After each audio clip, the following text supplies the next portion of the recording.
All right, we're live. Everybody, welcome to the first episode of the Gambling Joe Football Show, where I, Gambling Joe, am just going to talk college football. I know not a lot of people are going to tune into this, but I just have so much I want to say after week one. I love college football. I love the sport. I just want to float some ideas out there, talk to people, even though it's probably only a couple people, definitely me, re-listening to it. But it's just such a great sport, such a beautiful game. I need to talk about it. And that's what we're going to do. We're going to show at the beginning of the week discussing everything that happened the past weekend, and then a preview show at the end of the week where we get some gambling plays out there and talk about all the big games coming up. All right, so what I'm going to do is we're just going to go conference by conference, big conferences, work our way east to west, break down everything that went down in there, and then talk about any other smaller schools that caught my eye, break it all down. We're going to dive in. We're going to start East Coast, my conference, the ACC, home of my Boston College Eagles. And we're going to talk about what an absolute dumpster fire of a weekend it was for the ACC. Oh my goodness. All the top dogs in the ACC looked like garbage. Clemson loses 10-3 to Georgia. North Carolina loses on Friday night to Virginia Tech. They score 10 points. 10 points when people are saying Sam Howell is supposed to be this Heisman frontrunner. And then Miami gets their absolute pants pulled down by Alabama, who is most certainly still here and ain't going anywhere. It was a wild weekend. We'll start with the big game, the Clemson game against Georgia. That was not pretty for Clemson. DJ Uiagalelei. His name's pronounced, I've heard it a few different ways. I'm going with that way because that's what I heard last year, and that's what I learned. Only touchdown of the game thrown by DJ. Unfortunately, it goes the other way in the second quarter. I mean, this game looked just like the Penn State-Wisconsin game, where the offenses were just non-existent. One thing I heard Kirk Herbstreit talking about on the broadcast, and it made a lot of sense, is why DJ wasn't running more. Like, he wasn't running at all. I would have liked to have seen him use his legs. Like, if you look at the stats, it says he has 14 carries. I mean, half of those are sacks. The offensive line for Clemson was abysmal. Georgia, who has a great defense. Don't take anything away from Georgia. The offensive line simply couldn't do anything. The Georgia defenders were just running straight through those guys and getting straight to DJ, which was just a huge problem, and he couldn't do anything with it. He throws one interception on the day, goes to Justin Ross. Ross turns one way, DJ throws the other. Pick six. Dabo says at halftime, that was Ross's fault. That's not an Uiagalelei. I don't know what to say. I'm guessing that's just a coach looking out for his young quarterback. But at the same time, maybe Ross messed it up. Who knows? But DJ completes half of his passes. They look like garbage. I mean, you only score 3 points. On the spin side, defense looks good. JT Daniels and that Georgia offense couldn't do anything. They looked pretty bad. Oh no, we got some music playing through. I got the stats pulled up on another screen. Sorry about that. But yeah, Clemson, the offense is not there. And I mean, Georgia's going to be the hardest defense to play all year. But now the question comes for Clemson's resume. Where are you going to get wins from other quality opponents? Because you had a chance against Georgia. You played well. You were in the game. You lost by 7. They scored 3 points on offense. It's not the way you want to start the Dabo era. I mean, we're all excited because DJ played 2 games last year. He plays against Boston College. They score maybe 40 points, and then they play that overtime loss to Notre Dame where, again, they score like 41 points, and DJ looked great. And he comes out after we seen him last year. I mean, we saw what he did last year against Boston College and against Clemson. I mean, in 2 games, he threw for like 900 yards. I'm pulling up the stats right now. Yeah, last year he threw for 900 yards. He definitely got some cracks in the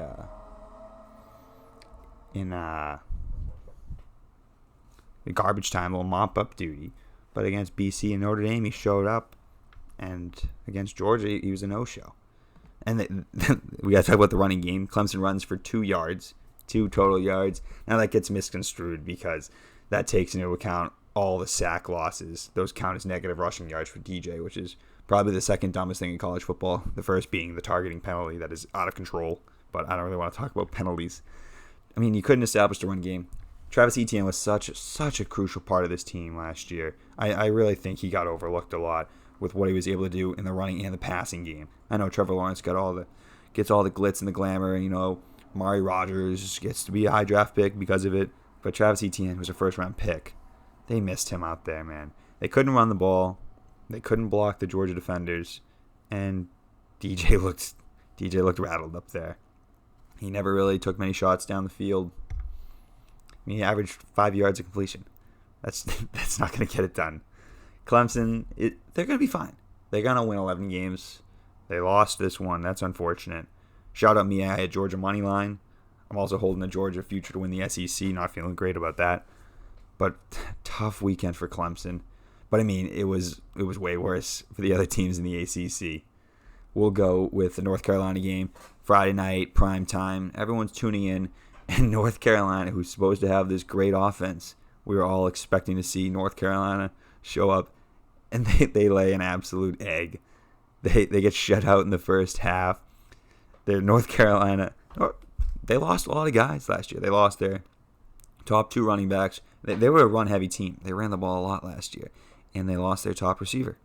You got to replace those guys. And you thought that would be the problem, maybe trying to find the running back or trying to find the wide receiver that was going to step up. You did not think the problem was going to be the offensive line. They return all 5 offensive linemen from last year. And Virginia Tech won 5 games last year. Justin Fuentes on the hot seat. Virginia Tech's not supposed to be a team that is giving people that many problems. But they look like old school Frank Beamer, 2005 Virginia Tech, that defense at least. They were coming hard at Sam Howell. Howell was throwing the ball. You didn't know where he was throwing the ball. The ball was all over the place when he was able to get it off. I mean, they ate him alive. Sack-wise, I mean, Sam was going backwards the whole time. And I mean, for that offense, which was a really good offense last year, they were probably averaging close to 30, 35 points a game probably. And they no-show. It was alarming. I'm just looking at total number of sacks here. 1, 3, 5, 6 sacks. Yikes. That's not what you expect from the North Carolina O-line. Bringing all those guys back. And their defense, I mean, holds Virginia Tech. Sam Howell gets picked off 3 times. Yikes, that was tough. Virginia Tech scores 17 points. I mean, it looks kind of like what Virginia Tech looks like now. They've just become like a run football team. They got a running quarterback. They had some very short kid out there playing quarterback, Braxton Burmeister. He did a good job. Ran the ball well. Virginia Tech just absolutely, time of possession was incredible. Because, I mean, when they got the ball, they just ran it, pounded it down your throat. You were seeing graphics come up on the screen, like a 10-play drive. 9 of those plays are runs. Time of possession on the drive. You're at 7 minutes into the drive. Like, North Carolina just wasn't getting the ball. Didn't have any chance to get in rhythm. When they did have the ball, Virginia Tech was bringing the house. They were bringing pressure. They were getting on him, and Howell was making mistakes. I mean, I don't want to say I called this, but you're talking to a guy that had Virginia Tech money line. You're talking to a guy that was a North Carolina, giving him big question marks last year, saying Sam Howell. I don't know if Sam Howell is the guy. I'm not sure why everyone was anointing him. He's like, oh, he's the guy. He's first team freshman All-American last year. Oh, this is a guy that's or his freshman year. Last year was his sophomore year. But like Sam Howell is the second best quarterback in the ACC last year. All ACC second team. And I don't know what everyone was seeing that we all think Sam Howell is now also the best quarterback in the draft class. People think he's a top 10 pick at quarterback. I don't know what everyone was watching. When I've watched North Carolina, I haven't been that impressed. And they've got some big question marks this year. They don't play defense. That was a big problem last year. I mean, they played better against Virginia Tech. You look, they gave up 17 points. I don't think Virginia Tech's that good. So that's I don't really care that much that they held Virginia Tech to 17. The offense, I mean, if they're going to win games, they're going to win games scoring big time. I mean, you look at last year. I think they played Wake Forest. One of the games, it was like 56-42 final. Like, they don't play defense, and they score a lot of points. And they run the ball a lot. Javonte Williams, Michael Carter, those are second and fourth round draft picks this past year. Like, they lose those guys. They didn't run the ball super well. They ran for like 100 yards on the ground. 150. I mean, you got to do more than that, I think. If you're North Carolina, combined, you have 350 yards. This is supposed to be a big offense. And, I mean, they were in it all game. But they lose to a Virginia Tech team that's probably a 500 ball club. That was a shocking loss. Not as shocking as Miami. I mean, they got the shit kicked out of them by Alabama. And I was sucking into it. I believed that Miami was gonna be able to do something. Right? Miami's a good, formidable team. That's what we were told. Right? Manny Diaz is going to turn this around. De'Aaron King. Everyone believed De'Aaron King was going to be pretty good. I mean, again, that was a guy I watched last year. I go, are we sure De'Aaron King is that good? So I said that to some people this year. And I said, I don't think King's that good. And then you go look at the stats. Oh, he does pretty good in the stat sheet. But I mean, I think it somehow just gets inflated. Because I remember I watched Miami play Pitt last year. And Pitt was with their backup quarterback. And they were still in that game throughout the entire way. And I mean, King, yeah, he flashes the legs. He runs a little bit. He's got a decent arm, I guess. But after the devastating injury he had last year, he didn't look as fast out there. He certainly had a lot of problems moving the ball at all. He threw one touchdown in, like, I want to say the third quarter. It was probably like a 40-yard touchdown up the left side of the field. He actually dropped it in a bucket. It was a beautiful pass. But other than that, I mean, the Miami offense really no shows. They scored 13 points, and the defense, woof. I mean, it's gotten to the point where it's sad, man. It's sad. I love when they flash to the sidelines, and then Ed Reed's here. Oh, Warren Sapp's here. All these big juggernaut, early 2000s, late 90s defensive monsters, and they show up, and Miami comes out there, and they get steamrolled on defense. And I think the best part of that game, when they're losing to Bama like 27-0 in the second quarter, there's a fumble by Bama, and Miami recovers it, and, well, they didn't recover it. But anyways, Alabama gets the ball off the fumble. I don't know what the refs were looking at, but they say it's Miami ball, and they go to the sidelines and they put the turnover chain on the Miami guy, and he's jumping up on the benches and like flashing his fist in the air, like, let's go. Like, dude, you're down 27-0. And then they overturn it and they give Alabama the ball back, and they come over and they take the chain off the guy. It was like, dude, read the room. They were dreadful out there. The offense couldn't do anything. The defense gets let off the hook because Alabama kind of calls off the dogs in the fourth quarter. But if Alabama wanted to go score 60, they could have scored 60 against. And then Alabama loses to the draft, to just the first round of the draft. They lose Mac Jones, Najee Harris, Devonta Smith, Jalen Waddle, and Alex Leatherwood. I think he went first round. They had an offensive lineman go first and second round. I think Leatherwood went first. Anyways, they lost a bunch of guys, and it looked like the team didn't miss a beat. Bryce Young, the 5-star kid who Mac Jones somehow beat him out last year, which is crazy. Bryce looked so comfy and composed in there, partly because there was no pass rush. If Miami rushed 3 guys, they dropped 8 back. Bryce just has all day. And if they wanted to bring pressure, A, the pressure couldn't get home. And B, Bryce was just finding guys. And, man, he looked good. I'll say this for the SEC talk. But, yeah, Miami, total disappointment. The ACC Coastal, absolutely up for grabs. Everyone was saying, oh, it's Miami, it's North Carolina. I think one of these teams can maybe beat Clemson. Maybe Clemson has a down year. Those 2 teams ain't beating Clemson. They ain't beating a lot. I don't know if they're even going to win the Coastal. Virginia Tech looks pretty solid against North Carolina. I think the offense is just very limited. I don't know how they score too many points. I love Pittsburgh. I'm a Pittsburgh guy. Always have been. Pat Narduzzi, love the coach. Kenny Pickett, love the quarterback, man. He's tough. He's gritty. He'll run for that extra yard. He's got a good arm. They beat the crap out of UMass, 51-7. They score a late touchdown, get the late cover. That helped me out.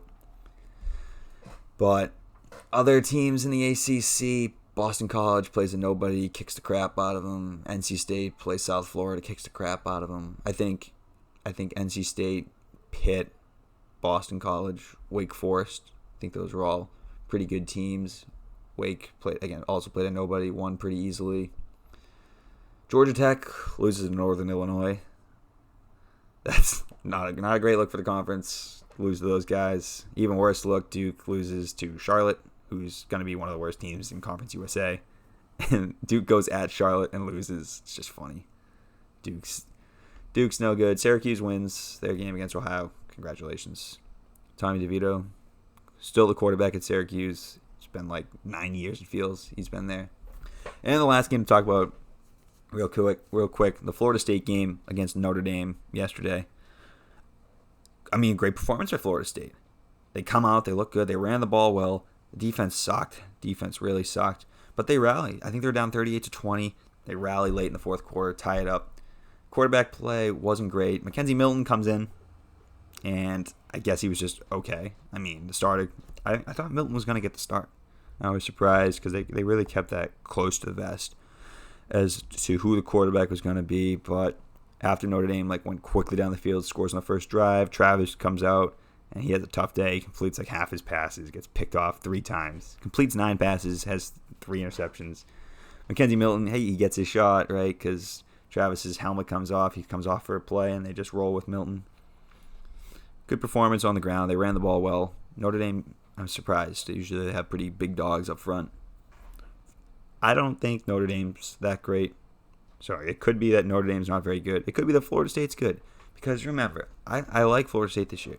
Mike Norvell in his second year, any coach in their second year, after what happened last year, I give them the benefit of the doubt. I think they're going to turn it around. And I mean, Florida State, they got dudes. There's always going to be dudes on that team that can play. It's just a matter of, can we get them coached up? Mike Norvell, I think he's going to get him coached up, man. He's a good coach. He did some really good things at Memphis. That team at Memphis they had electric offense. So maybe he can kind of get that going here. But the thing to remember, I mean, Florida State was decimated by COVID last year. Mike Norvell got COVID last year. A lot of people just kind of writing Florida State off because they've really been lousy the last couple of years. But Florida State might be a good team. I think for sure they can compete to be the second best team in the Atlantic. I think they're right up there with BC, Wake Forest, NC State. But I think time's going to tell how good Florida State is going forward. And I don't think we're going to find that out for a little bit because I'm guessing Florida State has a cupcake next week. Yep, they got Jacksonville State, and then they go at Wake Forest. That's going to be a great game. Wake Forest looks pretty good. I mean, they played nobody this week. But Wake Forest can run the football. Florida State actually did a pretty good job this week against Williams, the running back on Notre Dame. That guy's probably going to be an All-American. Yeah, wow. Williams only averaged 2 yards a carry. So, I mean, they play good run defense. That's kind of all you got to do in the ACC against a team like Wake Forest, against teams like Virginia Tech, teams that want to run the football. I think, don't sleep on Florida State. I think that's a good football team that will turn some heads this year. Their win total this year is 5.5, and I see people like Dan Lifshatz at 98.5 The Sports Hub being like, absolutely no way they're going to get over that. It's Florida State. They're going to have 3 cupcakes in there. They're gonna beat bad teams in the ACC. They're going to beat average teams. They're gonna play Wake Forest, NC State, and Boston College. I think those are all 3 good teams. I bet they win 2 of them. Florida State just has a lot of talent. I think they got the right guy coaching. Florida State probably has the best performance of all the ACC teams this week. Them and Virginia Tech getting that win. But terrible week for the ACC. Woof. I would not want to be somebody on the playoff committee trying to argue, I think Clemson should get in. Because they really handle the ACC well. It's not great. We'll go to the SEC. That's the big dogs. That's who we all want to talk about, right? And we'll start it with Alabama. Alabama's still Alabama. I guess you can say that. I thought they would take steps back. Absolutely. We're losing all that talent. Instead, they don't miss a beat. Bryce Young looks unbelievable. He wants to stay in the pocket. And for good reasons. He's a good thrower. But anytime there was pressure, man, he could move out of the pocket. There was like a throw, maybe first quarter, I think, probably like a 40-yard touchdown where he gets pressured. He scrambles out the front of the pocket on the move. Just a flick of the wrist. Super, super easy flick of the wrist. Flies the ball 30 yards. Hits the open guy. He's on the move. He hits the guy right in the hands, in stride. And it was like, okay, Bryce Young's here, and he's going to be a problem this year. And he's probably going to win the Heisman next year. And he might win it this year. The defense was so good. I mean, Miami couldn't move the ball at all.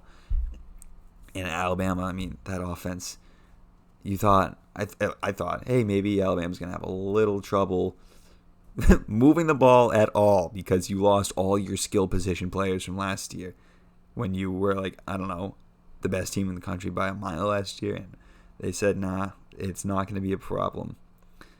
I mean, they just reload, man. They brought in transfer receiver from Ohio State named Jamison Williams because he wasn't getting enough playing time at Ohio State. I mean, dude, he looked like Devonta Smith up there. He caught a good 80-yard, maybe 90-yard touchdown, running up the right side of the field. Small guy, fast as hell. Ain't no one was catching him when he got that ball. And that's scary, man. He couldn't find playing time at Ohio State. You can't get that guy on the field, and he goes to Alabama, and he looks electric. He goes for 120 and a score in their first game. It's good. Not a lot to say. Alabama beat the crap out of Miami, and I don't see how anybody can beat them. It's week 1, and I'm already willing to give Alabama the title. It's incredible, man. It's incredible how they can do that. It must be so fun to be an Alabama fan, just to know, hey, we can lose 5 guys to the NFL draft first round, and we can still come back and be the top team in the country. That's why you go to Alabama, man. Good for them. Georgia. You tell me Georgia beats Clemson week 1, I tell you, Georgia wins the week. They're the bet. They steal the show for the week, and they do. Prime time game, top 5 matchup, and they win it. But let me tell you, if I'm a Georgia fan, which I am, I have a Georgia to win the SEC future at plus 180. I come out of that game I'm happy we won, but I'm going, oh my God, how are we supposed to beat Alabama? This is supposed to be your year. Alabama loses all these guys. Georgia loses a lot of guys too. That's the thing. Georgia maybe returns 12 starters.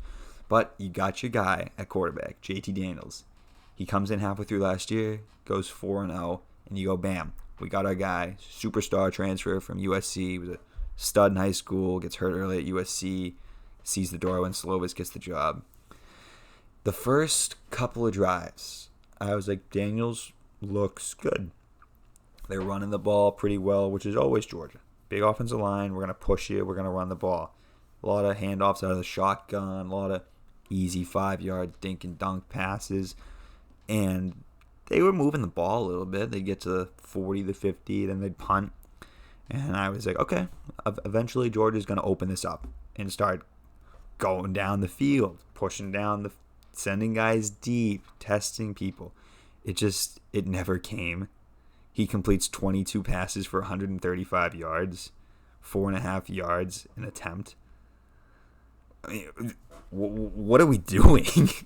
You have one of the best quarterbacks in the country. You got a guy that a lot of people think can win the Heisman, and he's just captain check down over there. Looks like Alex Smith's out there when we know this guy is capable of far more.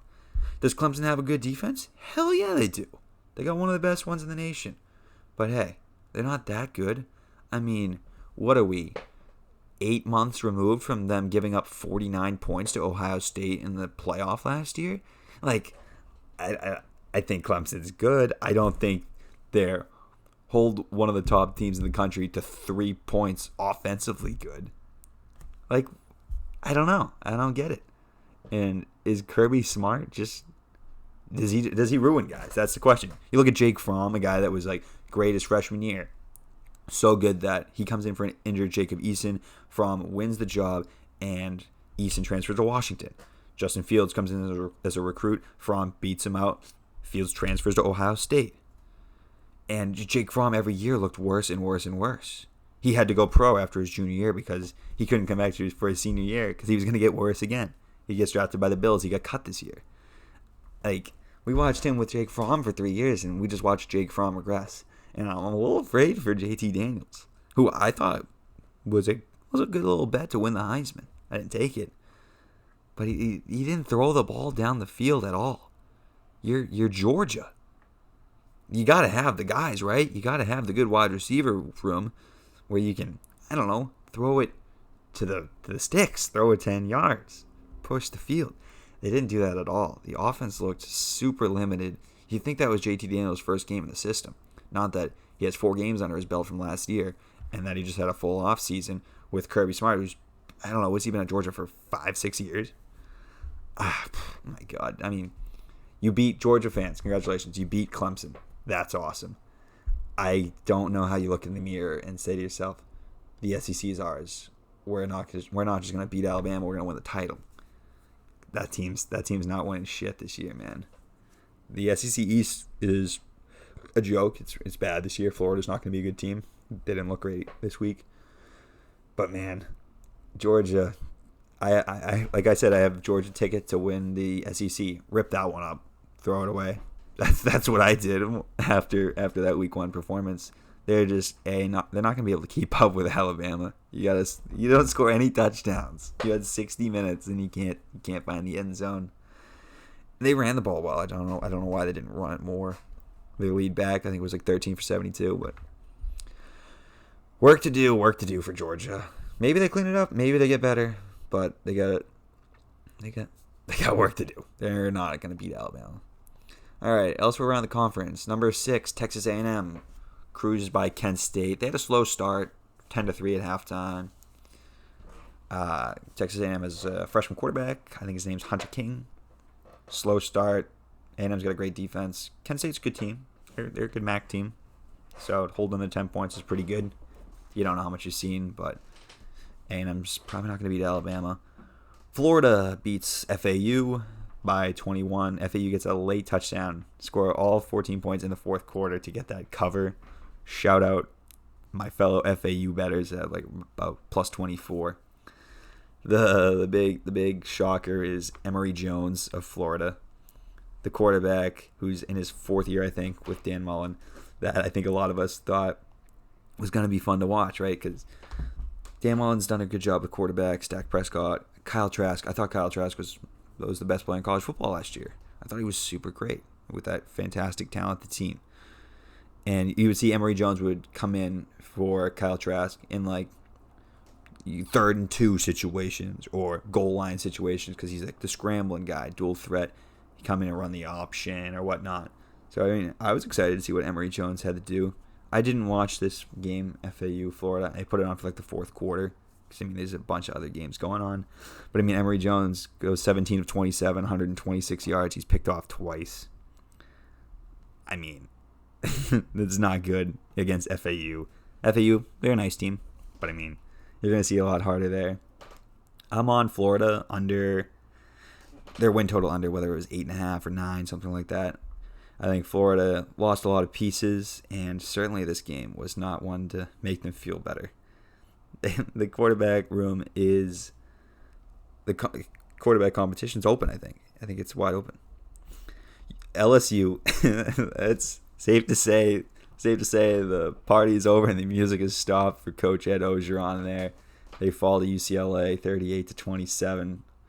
Hard game to watch. I think LSU scored the first touchdown of the game. I think they came out and got up 7-0 because I was watching that. No scoring in the first quarter. UCLA gets a quick 14 after that. They take the lead and they never look back. I mean, I don't know what to say. The defense sucks for LSU. But they have new coordinators on both sides of the ball, offense and defense, because they got rid of Bo Pelini on defense. The defense sucked, man. Like DTR, quarterback at UCLA, who I do not think is very good. I mean, he only completed 9 passes and they scored 38 points. They did whatever they wanted on the ground. They pounded LSU in the run game. LSU on offense. I mean, Max Johnson throws for 300 yards. They move the ball, but I mean, the defense sucks. I don't think UCLA is. I think they're a nice team. I think they're the best team Chip Kelly's had since he's gotten to UCLA. I think this is year 3. So he's got his guys. I mean, DTR is a dual threat quarterback, right? He can move on the ground. But they threw the ball 16 times. They scored 38 points. They didn't need to throw it. They just ran it the whole time. And LSU, who's got all these talented players, dude. You go look at that roster, and all you see is like these top-rated recruits. Oh, this guy was number 17 in his class. This guy number 24. Like all these top guys, and they can't pan out. I mean, I don't know what to say. LSU wins the national title last year. They go. Last year, I think they went 5-5. Kind of salvaged their season with that late win against Florida. You lose here against UCLA. I don't know what the future is for Ed Orgeron there, but that team sucks. They're gonna get beat up in the West this year. Like Ole Miss is gonna beat them up. Like, and then you're gonna be scrambling for wins against Mississippi State, who I don't think is very good. Vanderbilt, who sucks. But anyways, LSU's in big trouble. Kentucky gets a nice win. Will Levis, I don't know how to say it. The Penn State transfer guy throws for 4 touchdowns. They kick it UL Monroe's ass. Arkansas has a major rally. They're in big trouble in the third quarter, and they were able to win that game. Actually, I don't hate Arkansas. I think they're a decent team, but I mean, playing in the SEC West is just a death sentence. They got the toughest schedule in the nation this year, and they had their hands full with Rice. They play Texas next week. They're probably going to get killed by Texas. Mississippi State rallies and beats Louisiana Tech by 1. Congratulations. Won't be talking about those guys very much. Will Rogers, good game. Missouri wins their game. Auburn wins. South Carolina, fun little quarterback story. Zeb Nolan, the grad assistant, steps up under center against Eastern Illinois. Shout out Jimmy G. Shout out Tony Romo. And they win easily. And Vanderbilt loses 23-3 to East Tennessee State. Have Vanderbilt play Duke every week and see who's the better team, because those teams are tough. SEC's in good shape.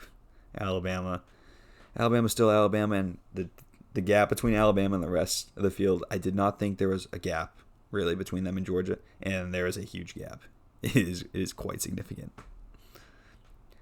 Next up, let's talk about the Big Ten. And where do we start? Where do we start other than the big game at noon on Saturday that everyone was watching between Wisconsin and Penn State, where the halftime score is 0-0. You go look at the drive by drive breakdown. It's punt, punt, punt, fumble, punt, punt, missed field goal, punt, punt, interception, punt, punt. It was hard to watch. It was good old fashioned Big Ten football where they just pounded. The offenses, Graham Mertz on Wisconsin, Sean Clifford on Penn State. They both look terrible. Terrible. Sean Clifford, what he can say is, well, look at the stats, man. I think Clifford probably threw for 250 and 2 touchdowns. But the 2 touchdowns he threw, absolutely disgustingly bad coverage by Wisconsin. Major coverage breakdowns where you're throwing to a guy like Dotson, the best guy in Penn State's receiving corps, and he's 40 yards down the field without a soul within 15 yards of him. And that happened twice on the 2 touchdowns that Penn State had. And frankly, I think Clifford missed another one.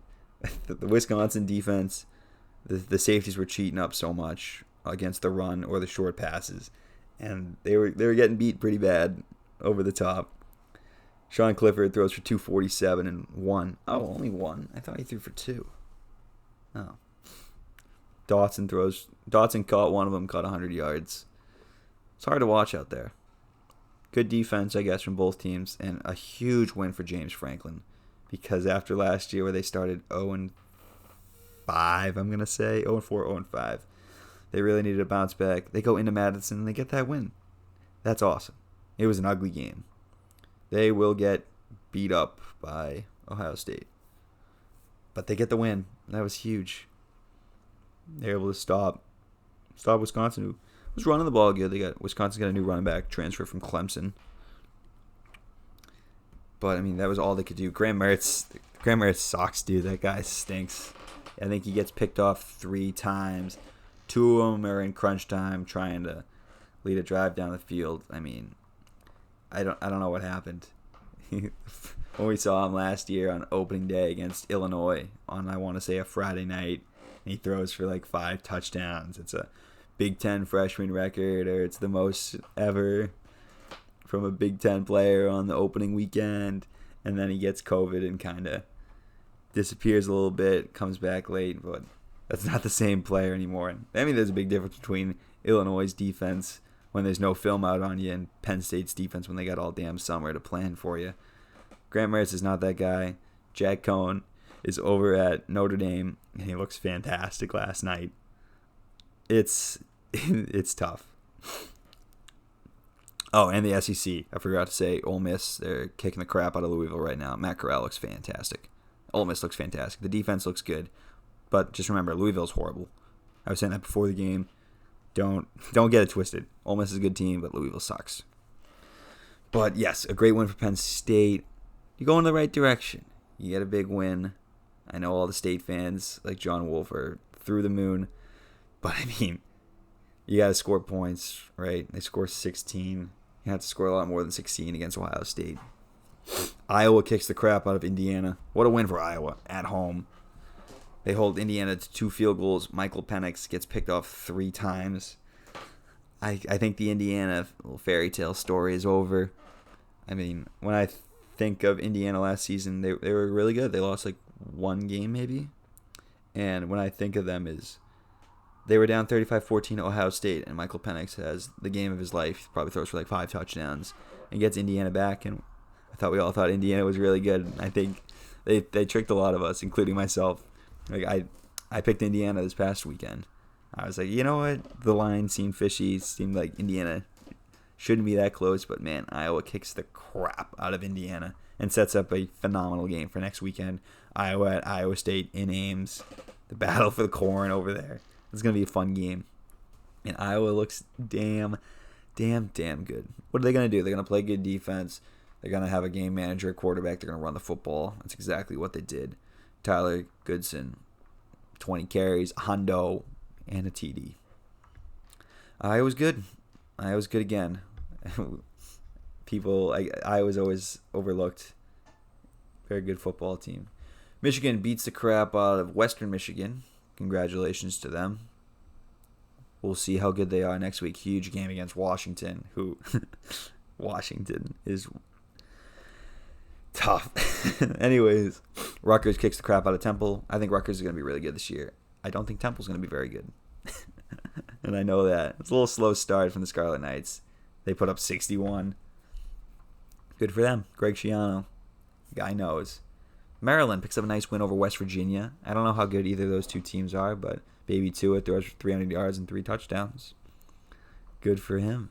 Maryland, not as bad as we thought they were. They've gotten better over the last few years. Purdue beats Oregon State.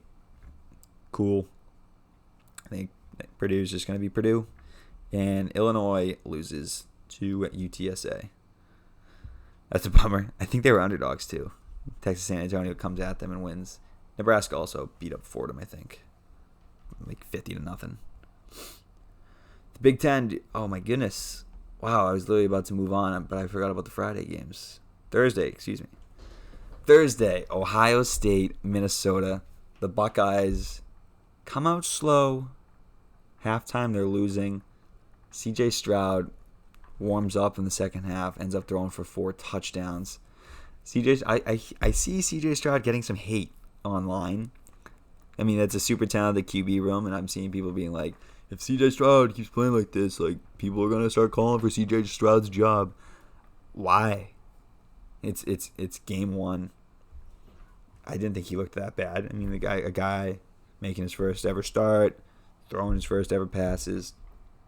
He's mobile, which is great, and he's got the best wide receivers in the country. Chris Olave on that team. Other guys are going to have multiple first-round picks, I think, at the wide receiver position from Ohio State. And, I mean, it looked so easy. That first drive of the game, where I think he throws maybe like a 50-yard touchdown, 60-yard touchdown. I mean, guys were just getting wide open against Minnesota. Minnesota's a nice team, right? But Ohio State's just so loaded. The wide receivers are just so good. They get open. I mean, C.J. Stroud's such a talented guy. He's just going to find those guys. And he really loosened up in the second half. I think he threw 3 touchdowns in the second half.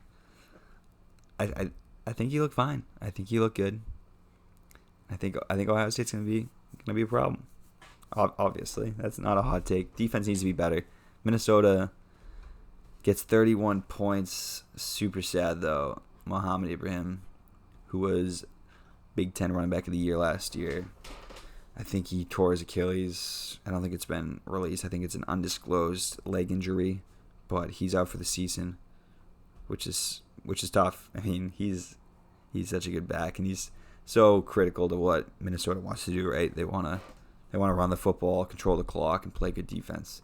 They got Tanner Morgan's either 4th or 5th year senior. He's been there forever, it feels, and he's more of a game manager.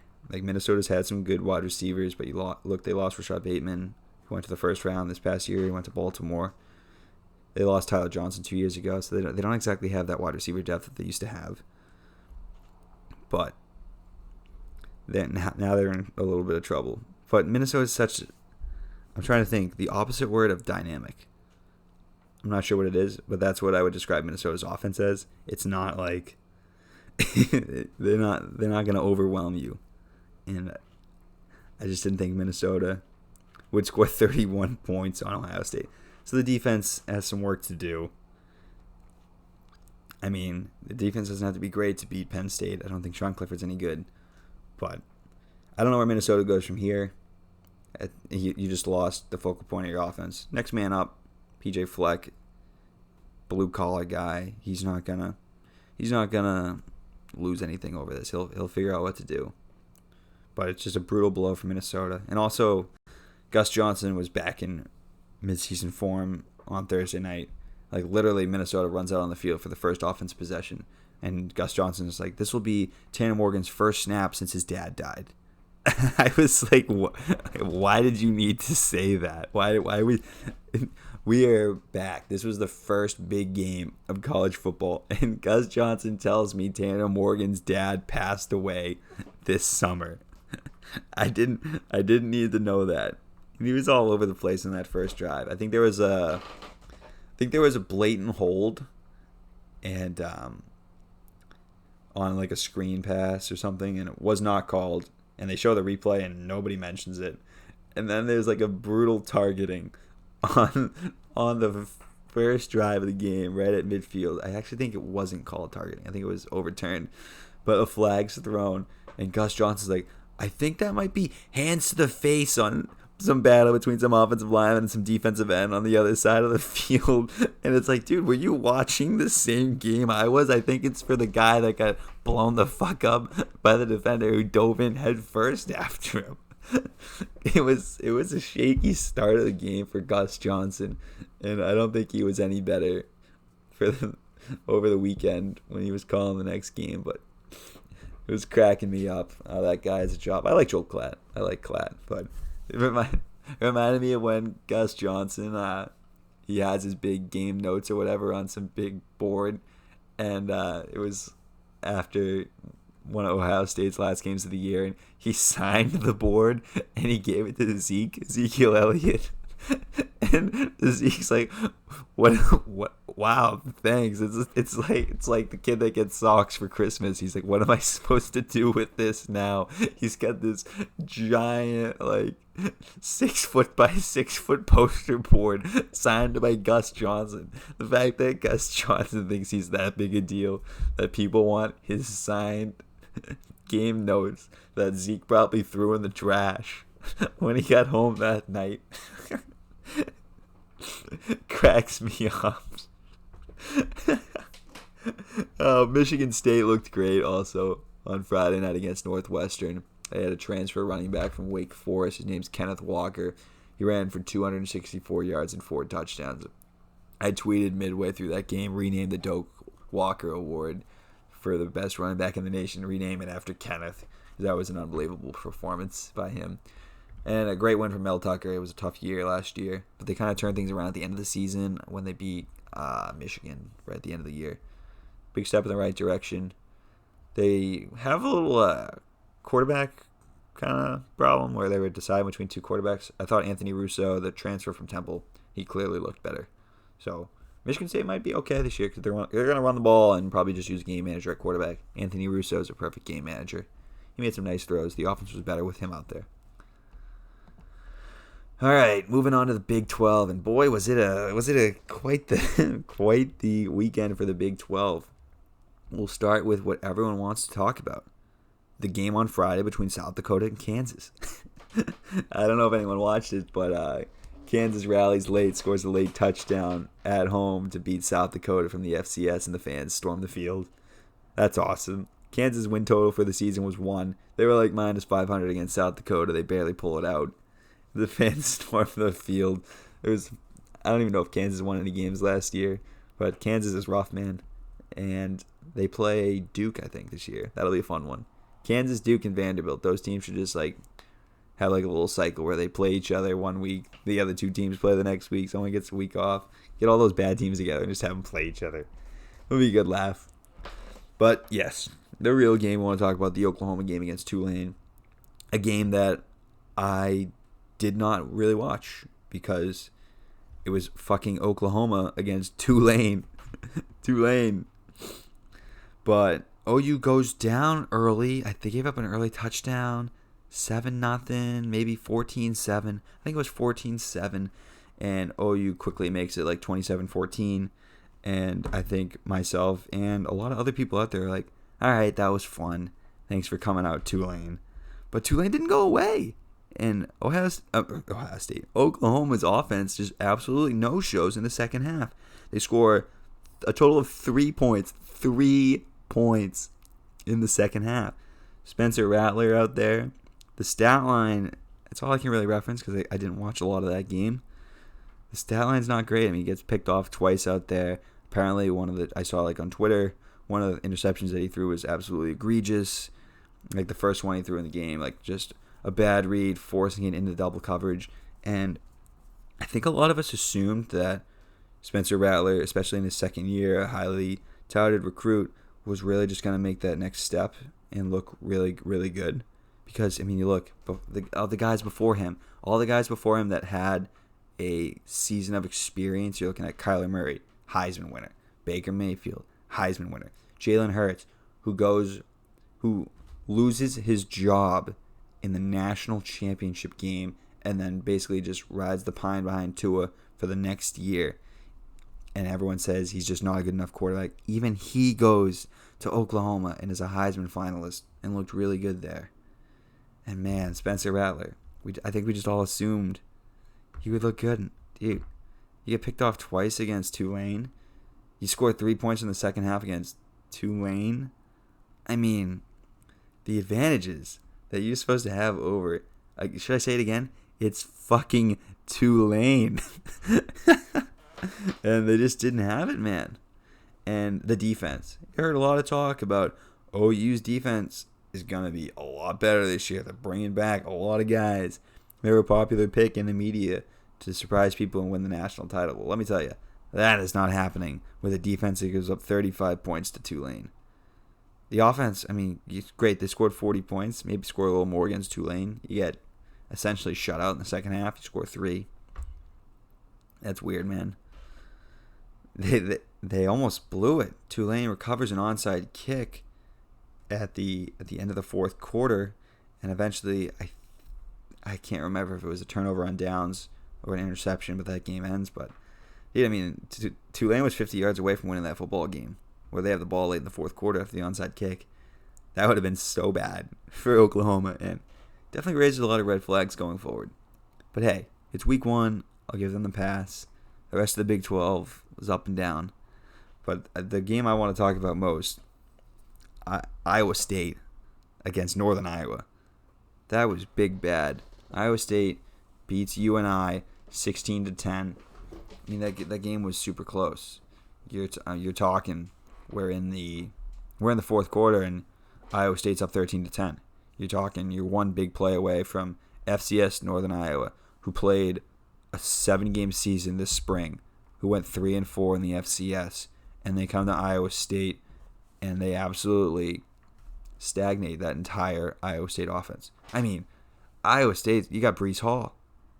He's a first-team All-American running back from last year. He's supposed to be the best running back in the country. And he takes 23 carries for 69 yards and scores their only touchdown of the game. How is that possible? That Breece Hall is averaging 2.5 yards a carry against Northern Iowa. That's crazy. That's crazy. And Brock Purdy, who I was super excited for this year. Iowa State's one of my favorite teams this year because I think they're going to be super dynamic on offense, and I think they're a team that could really give Oklahoma a challenge. That a lot of people think Oklahoma's going to win the national title. I was like, well, don't sleep on Iowa State, who I think can very well win the Big 12. I'm not so sure anymore. I mean, you look, Brock Purdy, Breece Hall, Charlie Kolar, and Xavier Hutchinson. Those are all super talented weapons. Charlie Kolar, the tight end, third-team All-American last year. Xavier Hutchinson, first-team Big 12 wide receiver last year. He's like 6'2", 6'3", a big weapon for that guys. It was for Brock Purdy. And I mean, Brock goes 21 for 26, throws for 199 yards. Doesn't throw for a touchdown against Northern Iowa. Here's a big thing I haven't heard a lot of people talking about, because this game was on ESPN Plus. I watched it in the second half. Charlie Kolar, the All-American tight end, he dresses up, he's in uniform, but he's got a knee brace on. He doesn't play. I mean, he's just such a big part of the offense. 6'6", 250. You can't teach that. Can't coach 6'6". He's a guy that, especially against Northern Iowa, he's the guy that gave Oklahoma all sorts of problems in the Big 12 title game last year. Had like 100 yards and a score. He's going to give Northern Iowa all sorts of problems. Big matchup problem. He doesn't play. I did not hear any buzz that Charlie Kolar was going to be out heading into this game. Kolar also did not play Week 1 last year against UL Lafayette, a game they also lost. A game they lost to Lafayette. So my initial thought is, okay, Charlie Kolar is a big part of this offense. You were missing him against Louisiana last year. And they spun out a phenomenal year in which they beat Oklahoma. They made it to the Big 12 title game. But, dude, this isn't UL Lafayette, a top 25 team this year. This is Northern Iowa. And you couldn't move the ball. Brock Purdy throws for, I think I said 200 yards. No touchdowns. I mean, Brock Purdy's supposed to be a sleeper Heisman guy. He's supposed to be a guy making his case for why he's playing on Sundays in a couple years. He's not throwing the ball far. Doesn't get that many yards. Breece Hall gets absolutely stymied up front. And now you got to turn around and play Iowa next week, who kicked the crap out of Indiana, who looked phenomenal, whose defense gave Michael Penix fits. Michael Penix completes less than half of his passes, gets picked off 3 times. And you know what Iowa's going to do? They're going to control the clock. They're going to play good defense. And if Breece Hall could not find space to run against Northern Iowa, how the hell is he going to find anywhere to run against Iowa? Iowa State opens up as 4-point favorites for that game. And I love this Iowa State team. I bet them over, I want to say 9.5 wins this year. And I bet that saying, okay, I think they're going to lose to Oklahoma, but they're also going to play Texas and Iowa. I think they can win one, if not both of those games. And then you're looking maybe a tricky game against Oklahoma State or West Virginia if you have to go with those places. I mean, you watch the 2 games this week, the Iowa and the Iowa State game, and how can you possibly say Iowa State's going to win? They looked terrible. I mean, I'll say a little rust. I'll give them the benefit of the doubt. That offense is so talented. They were 28-point favorites. They were my favorite bet of the week. And they score 16 points against Northern Iowa, who just finished up an FCS season 3 months ago. That's not good. Their defense returns, I think, like 9 or 10 guys. I mean, I guess they held Northern Iowa to 10. That's the only thing you can take from that. They held a team that went 3-4 in the FCS last year to 10 points. The defense is going to be good. And they're going to be well coached. Matt Campbell, people want him for big jobs. They want him in Texas. If they wanted him. The offense to score 16 points is unbelievable. I was shocked. And I mean, I don't even know how they can't score more. Brock Purdy goes 21 for 26. Okay, just throw the ball more then. I mean, what are we doing? Breece Hall couldn't run the ball. Let's try throwing it. Because that offense is good. I watched them spread it out against Oklahoma 2 times last year. They were hard to cover. Partially because Charlie Kohler is such a nightmare. But Xavier Hutchinson, he's damn good too. Feed the man. I mean, let me look up the stats real quick. Yeah, Hutchinson goes 7 for 88. Feed the man. Hard to cover that guy. Especially if you're FCS. Big problems coming for Iowa State. This season could get ugly quick. Texas beats Louisiana Lafayette 38-18. Great, super impressive performance by Texas. Tip of the cap to Steve Sarkisian. They were 10-point favorites. I hit Louisiana money line. Louisiana is a team that prides themselves. We're going to play good defense. We're going to run the football. Just like what I said about Iowa. They looked horrible on defense. They looked like what Texas has looked like the last few years, where Texas can't tackle. It's just arm tackles. You just run through them. UL Lafayette ranked the number 23rd team in the country. And damn well, they deserve to be there. They're a good team, returning all their guys from last year. A team that beat Iowa State on the road last year. A team that's been one of the top teams in the Sun Belt the last couple of years. A team with a great coach, Billy Napier, who has turned down other offers to stay at Lafayette. And Bijan Robinson, preseason All-American running back. Louisiana did not want to tackle that guy. He was just running through guys, making them look stupid. 20 carries, 100 yards, touchdown. It was impressive. Steve Sarkisian surprised a lot of people when he didn't go with Casey Thompson as their starting quarterback. And a lot of people were surprised by that because Casey Thompson looked so good in the bowl game when Sam Ehlinger got hurt and Thompson came in. And instead, they go with a true freshman. His name is Hudson Card. And he plays damn well. Throws for 200 yards. Throws for 2 touchdowns. Texas, who their defense has been a huge problem in these past years. Defense looks good. I mean, you're talking about Lafayette, a team that wants to run the football. You held them to under 100 yards rushing.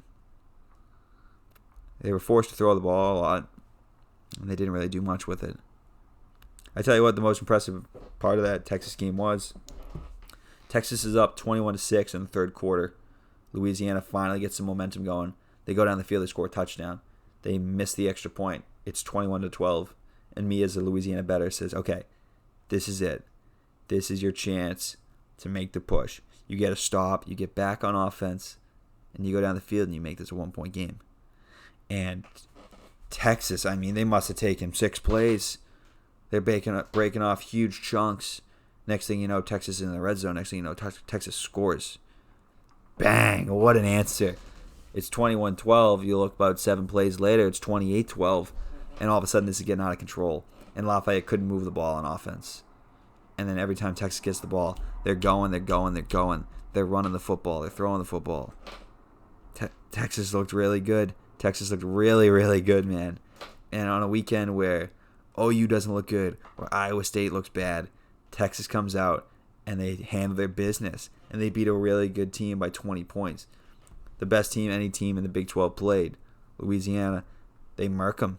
They handle them. They take care of business. It was super impressive. Because, I mean, Steve Sarkisian, new head coach, first-year guy, rolls out a freshman quarterback with a defense that I don't think was very good. There was so much that I was not expecting to go right. And, I mean, not a lot has gone right for Texas lately. I think of like 2 years ago when you lose an opening game against Maryland. You just kind of feel like Texas is never really going to get it back, and they're always going to be that laughing stock. And who's laughing now, man? That was probably the best performance of the week across the nation. Was how Texas handled a really good Louisiana team at home. Texas is ranked 21 right now. I mean, bump those guys up to 15. They looked really good, man.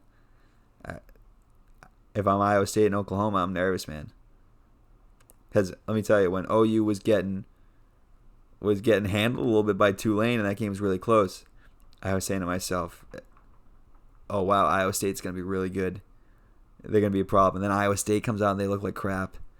And then you look, and Texas is kicking the shit out of Louisiana, handling their business, up 14-6 at halftime.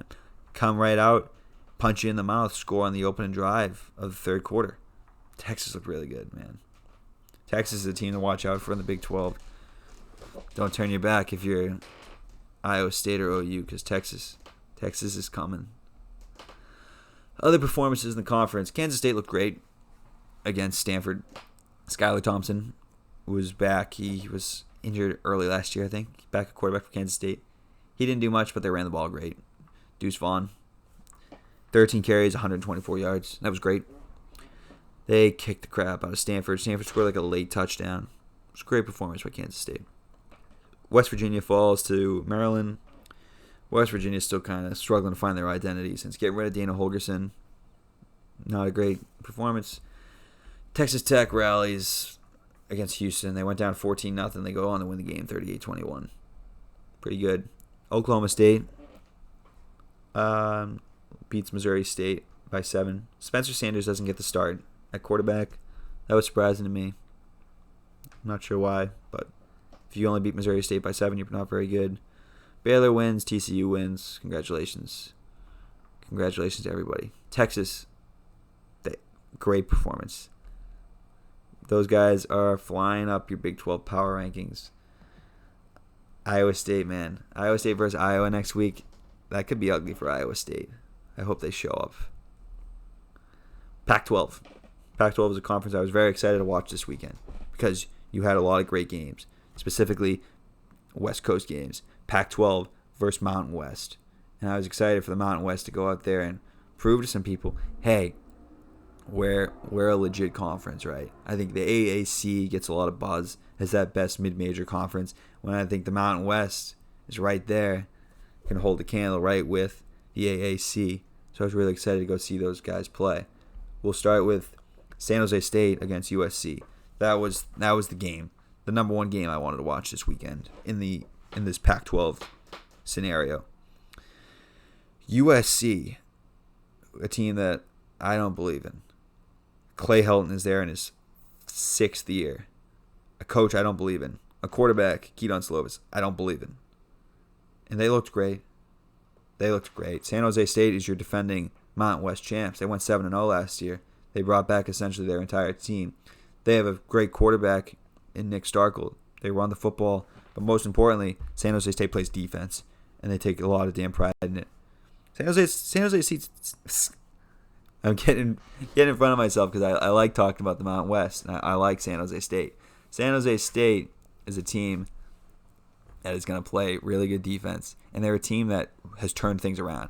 You're talking like 2 or 3 years ago, San Jose State was a 1-win team, a 2-win team. And then 2 years ago, I think they won 5 games. And then last year, they go 7-0 and win the Mountain West. That's a team that made a quick turnaround. And it was all because of defense. They played hard-nosed defense. And they gave USC problems. I mean, they held USC to 13 points. In the fourth quarter, that game's 13-7. And I'm waiting for San Jose State to finally get something moving. But bang, USC took advantage. They forced turnovers. They picked Starkel off a couple of times, I think, in the second half. It was an impressive game.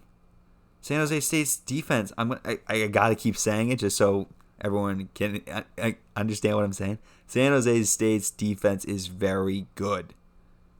It's not Alabama, right? It's not Georgia. But for West Coast football, it's good.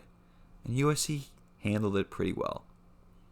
They didn't start adding these points up until late in the game. That 30-7 final score is very deceptive because San Jose State played that game pretty tight. But for USC in crunch time, they outscore San Jose State 17-0 in the fourth quarter.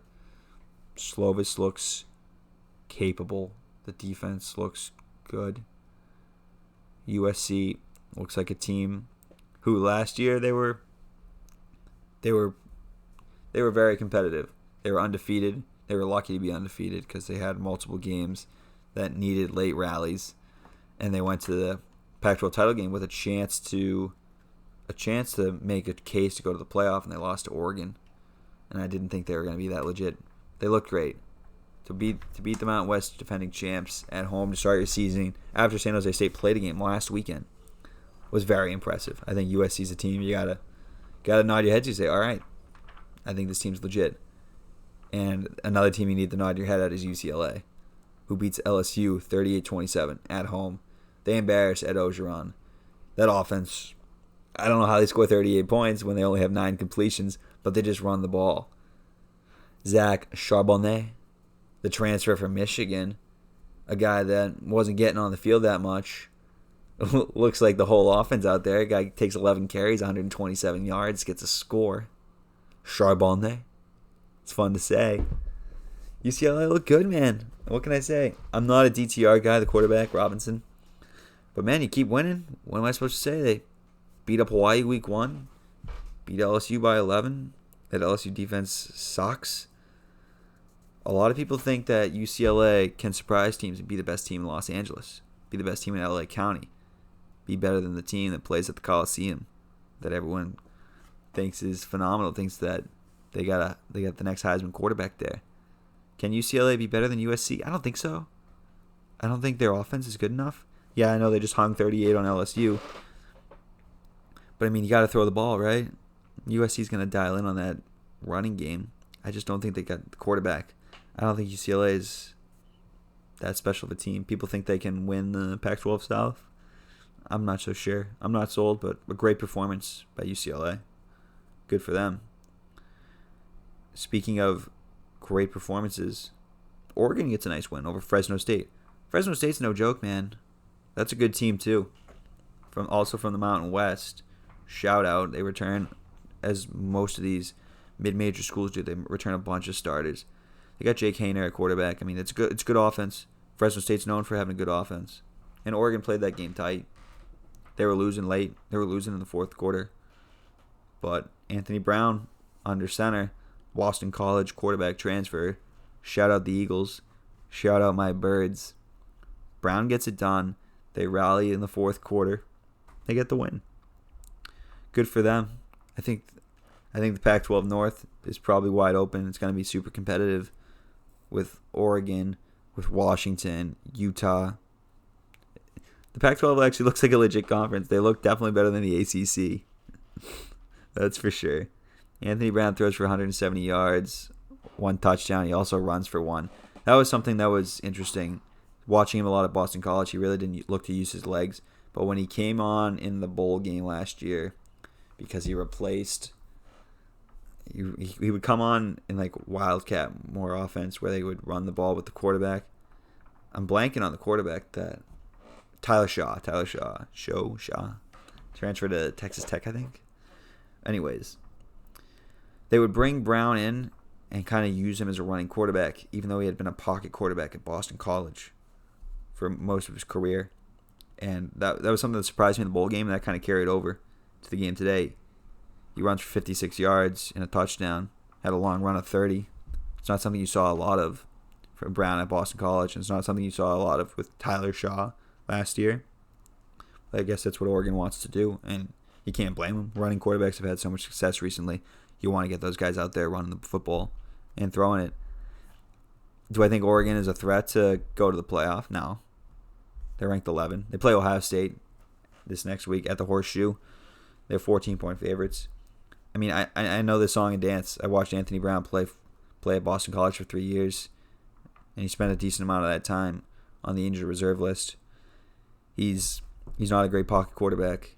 He's a guy that's gonna sail passes on you. He doesn't want to throw picks. When I think of Anthony Brown at Boston College, I think of the guy that has 3rd and 10 and throws a 12-yard out pass and sails it 20 feet over the guy's head. That's what he's going to do to you. When you need big throws, Anthony Brown's not really that guy to show up. He only goes 15 to 24 against Fresno. I mean, they lean on the run game most of that game. I mean, you're not going to be able to do that against Ohio State, right? You're going to have to throw the ball and keep up. I don't think they're going to. I don't think Oregon's that dangerous with Anthony Brown at quarterback. They obviously disagree, or else they wouldn't have made the move and had Tyler Shaw leave for Anthony Brown, who's a fifth-year senior, versus Tyler Shaw, who's a sophomore. So they think Anthony Brown's the guy. I don't think that's the guy. Number 20, Washington. One of the teams, FCS teams had a lot of success this weekend, and Montana beats Washington in a stunner. Washington was, I don't know the final line, probably a 4-touchdown favorite. Washington is a team that I think was going to win the Pac-12. A team that would have gone to the Pac-12 title game. They won the North last year.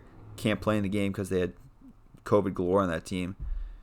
Like I said I like coaches in their second year. Jimmy Lake, head coach for Washington, coming into his second year. He was already kind of in the program as well. Kind of. He was in the program. He was the DC for Chris Peterson before Peterson stepped aside from the job. So Washington's going to come out and play good defense. And the question was the offense. How's the offense going to look? Because the offense was pretty pedestrian last year. They have Dylan Morris at quarterback, who didn't throw the ball a lot. They kind of leaned on the run game. And I figured Morris in his sophomore year was going to take that step up. God, man. I put that game on for the fourth quarter. He stinks. He got picked off 3 times against Montana. I don't know if Montana's any good as an FCS team, but certainly if you're Washington, if you're the defending Pac-12 North champs, you're ranked 20th.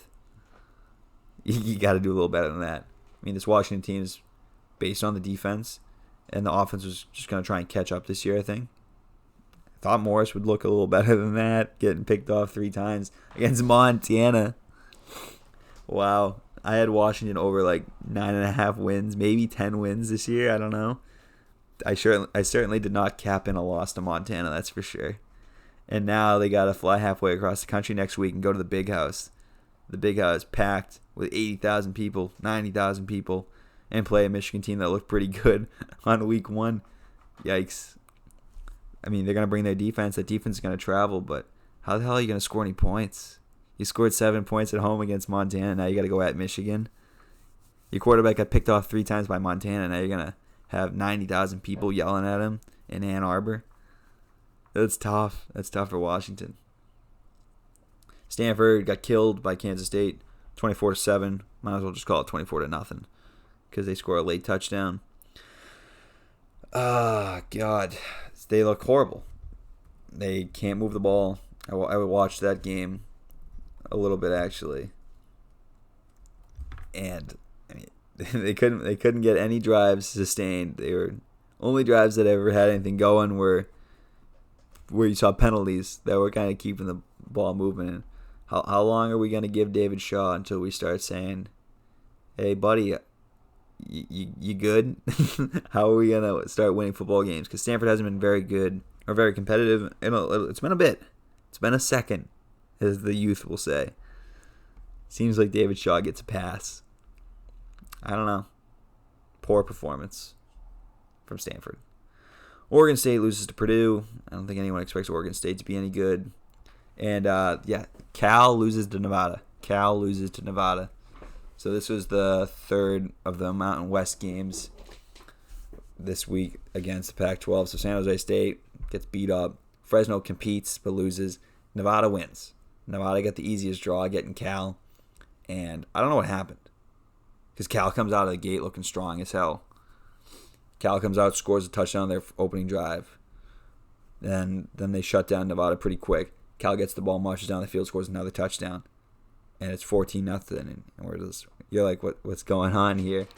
Carson Strong, the quarterback from Nevada, probably, I was going to say probably the best quarterback in the group of 5.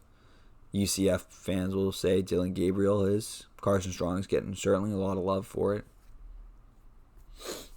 But, yeah, Strong looks good. Throws a couple touchdowns. He's got some really good wide receivers. Elijah Cooks is one of them.